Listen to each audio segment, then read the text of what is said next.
Israël pourrait exiger de 7 pays à 8 pays arabes exactement une indemnisation pour les biens perdus par les Juifs qui ont été chassés de leur domicile dans les années 50. C'est une information qui a été diffusée il y a tout juste 48 heures par la télévision israélienne. Et pour en parler avec nous ce matin, Levana Zamir, qui est la présidente de la coalition des organisations des Juifs des pays arabes. Bonjour Levana, merci d'être avec nous ce matin sur Studio Kelita. Oui, bonjour. Oui. Alors, il s'agit d'une information donc importante puisqu'on parle d'indemnisation des biens des biens perdus par les Juifs qui étaient donc dans des pays arabes. On va voir où ça en est et comment on est arrivé à ce résultat, mais tout d'abord, expliquez-moi de quoi on parle exactement et quels sont les biens qui ont été perdus par les Juifs qui sont partis de certains pays arabes. On parle de 8 pays arabes, dont l'Iran, l'Irak et d'autres pays encore. Oui, alors écoutez, la ministre Ghila Gamliel, elle n'a pas parlé encore de demande d'indemnisation, mais d'évaluation. D'accord. Et ils ont évalué. Et c'est peut-être nouveau pour le public, mais pas pour nous, hein, les organisations, parce que c'est nous qui avons déclenché toutes ces choses il y a déjà plusieurs années. C'est-à-dire que c'est une demande déjà de plusieurs années d'avoir une indemnisation donc des biens. Je vous dirai quand ça a commencé. Ouais. Alors, cela a commencé déjà au mois de mars 1957. Vous voyez, alors depuis bien longtemps, c'était pas nous, notre génération, c'était plutôt la génération de mon père, de mes parents, qui juste après la crise de Suez, comme vous l'appelez, mais pour nous c'est la guerre du Sinaï, hein, alors Nasser, qui était fou furieux, et on peut bien le comprendre parce que c'était les tripartites, on les appelait, c'était la Grande-Bretagne, la France et Israël, qui avaient bombardé le canal de Suez, que Nasser venait de nationaliser 20 ans avant la fin du contrat qu'il avait avec la Grande-Bretagne et la France. Alors là, écoutez, c'est comme si on lui prenait son bébé. Oui. Il était furieux, mais il a tout de suite mis en prison, mais aussi expulsé presque tous les Français, hein, tous les Britanniques, mais aussi 35 000 Juifs d'Égypte. Mais vous pouvez vous imaginer cela en quelques mois, 35 000 Juifs égyptiens expulsés, chassés, ou bien se trouvant contraints de quitter parce que c'était invivable, mais c'était un chaos énorme. Enfin, alors, une fois arrivés à Marseille, parce que la plupart c'était Marseille, aussi Brindisi, et c'est là que l'ONU les a reconnus comme réfugiés. D'accord. Pourquoi ? Parce qu'ils étaient devenus apatrides. Parce que Nasser avait déjà les avait désistés de leur nationalité égyptienne, ceux qui en avaient. Alors, arrivés en Israël... Certains sont arrivés en Israël aussi. Comment ? Certains sont arrivés aussi en Israël. Oui. Pas seulement en France. La moitié. Et avant cela, c'était la première vague, mais elle n'était pas tellement méchante. Hein. La première vague, c'était 1500, 1600 Juifs d'Égypte en 48 qui avaient été emprisonnés. Un an et demi après, ils ont été expulsés, la plupart d'entre eux, mais tout droit hein, de prison au bateau. Notre famille aussi était parmi ceux-là.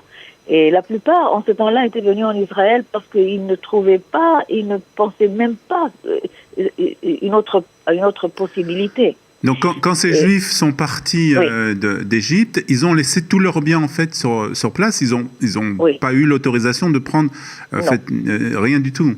Ils ne pouvaient rien prendre, et rien que la flanelle qu'ils avaient sur eux, surtout ceux qui étaient emprisonnés, parce qu'ils mettaient en prison 2-3 semaines. Et il n'y avait plus de prison, tellement c'était plein, archi plein. Il les a mis dans les écoles des Juifs d'Égypte, de la communauté. Et 60-80 personnes dans chaque classe, c'était horrible, mais vraiment terrible. Donc, alors, arrivés en Israël, alors ils ont tout de suite pensé à leur possession, et c'est alors que le gouvernement d'Israël, en mars justement 1957, ont confirmé une loi disant que les Juifs d'Égypte, et ils ont ajouté aussi en ce temps-là déjà les Juifs d'Irak, et qui avaient aussi leurs demandes et leurs exigences, et ils ont mis un nouveau formulaire que les Juifs d'Égypte ont rempli, mettant leur possession, ce qui leur est arrivé. C'était un long questionnaire, mais c'était bien. Alors, quelques milliers ont rempli ces formulaires. Et ça a recommencé à 2-3 reprises pendant les années. Quand on nous demandait, c'est passé du ministère des Affaires étrangères, c'est passé au ministère de la Justice. Ensuite, il y a 7 ou 8 années, un peu plus, en 2010, 2009, 2010, déjà c'est passé au ministère qu'on appelle aujourd'hui de l'égalité sociale. C'était plutôt, Misra Dagimlaïm, c'était le ministère des pensionnaires, parce que nous étions adolescents en ce temps-là. Nous sommes devenus des pensionnaires, alors on nous a ça mis fait 50 ans quand même. Dans ce ministère. Mais c'est Ghila Gamliel qui dirige aujourd'hui ce ministère. Oui. On remplissait, on ne faisait que remplir des formulaires, mais jamais... Il n'y avait rien qui se passait. Non. Même la paix entre Israël et l'Égypte, il y a un paragraphe, le numéro 8, je le connais par cœur, qui dit bien qu'un comité israélo-égyptien sera établi pour voir les demandes des deux côtés, parce que l'Égypte aussi a ses demandes de compensation. Je peux vous les dire, mais c'est peut-être pas le sujet ce matin. Est-ce qu'on a une estimation du montant de cette indemnisation, en tout cas, pour l'Égypte? Je vous dirais. Écoutez, alors, nous avions presque une estimation parce qu'il y avait les 22 000 formulaires remplis. Mais ce qui est arrivé il y a 4 ou 5 ans, avant Ghila Gamliel, nous avons découvert, mais par hasard, par un rapport, que les 22 000 formulaires devenaient soudain 15 000. Vous voyez, plusieurs milliers ont disparu. Et là, nous avons demandé une discussion à la Knesset demandant de voir ce qui est arrivé. Alors, quand les formulaires ont été transférés du ministère de la Justice au ministère des pensionnaires, quelque chose est arrivé entre les deux et des milliers de formulaires ont été perdus. Alors, et c'est pour cela que le Conseil de sécurité nationale, qui fonctionne auprès du Premier ministre, a proposé qu'on fasse une évaluation parce qu'il n'y avait plus aussi assez de formulaires. Et c'est pour cela que la ministre Ghila Gamliel a réalisé cette proposition du Conseil national de sécurité, et ça, on peut le dire vraiment à son crédit parce que le ministre qu'il y avait avant elle ne l'a pas fait. D'accord. C'est elle qui l'a fait, et cette évaluation a commencé il y a 1 an et demi. Alors, qu'est-ce qui va se passer maintenant, à partir de maintenant? Quelle est la suite des opérations, on va dire? Voilà. Alors, la ministre évalue à 250 milliards. Nous disons 500 milliards au moins, parce que les Juifs d'Égypte ont laissé à eux seuls au moins 250 milliards. Les Juifs d'Égypte avaient des villes entières à eux qu'ils ont construites, et c'était à eux, la famille Smoha, Alexandrie, la famille Mosseri, la famille... Enfin, il y a beaucoup de familles comme ça, énormes en Égypte, des terrains. Alors, au point que le roi Farouk, parfois, disait à certains Juifs, stop, tu ne peux plus acheter de terrain parce que tu en auras plus que moi, le roi. Imaginez-vous, je peux vous dire des noms de famille.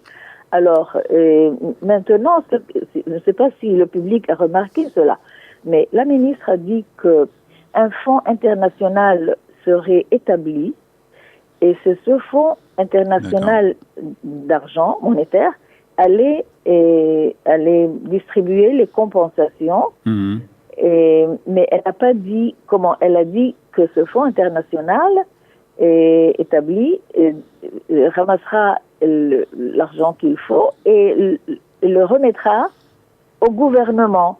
Là, ça c'est une chose assez drôle, parce que ce qu'il faudrait bien, c'est rendre ou payer les compensations aux familles et peut-être prendre sûrement une certaine partie au gouvernement, comme ils l'ont très bien fait, et avec ce qu'on appelle les